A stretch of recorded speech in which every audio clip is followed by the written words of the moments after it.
बेटी जो हमेशा अपनी माँ को इग्नोर करती रही और जब उसे एहसास हुआ तब बहुत देर हो चुकी थी। महा नाम की एक लड़की थी, वो हर वक्त अपने फोन में बिजी रहती थी। रील्स, चैट और फ्रेंड्स ही उसकी दुनिया थे। उसकी माँ उसे बार बार बुलाती, महा बेटा जरा इधर आओ, मेरी मदद कर दो, लेकिन महा के पास कभी वक्त नहीं होता था।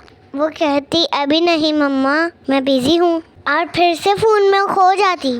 उसकी माँ चुप हो जाती, कभी कुछ नहीं कहती और बस उसे प्यार से देखती रहती। एक दिन अचानक उसकी माँ की तबीयत बहुत खराब हो गई। घबरा गई, वो दौड़ के माँ के पास गई, लेकिन माँ उठ नहीं रही थी। माँ जोर जोर से रोती रही, मम्मा उठ जाए प्लीज, मैं अब कभी इग्नोर नहीं करूँगी। लेकिन अब बहुत देर हो चुकी थी। उस दिन माँ को एहसास हुआ कि माँ जैसी नेमत दोबारा नहीं मिलती। तो प्यारे बच्चों, अपनी मम्मा की हमेशा इज्जत करें, उनकी बात सुनें, उनकी हेल्प करें, क्योंकि जन्नत माँ के कदमों के नीचे है। आज ही अपनी माँ को प्यार से गले लगाएं और उनसे कहें आई लव यू मम्मा।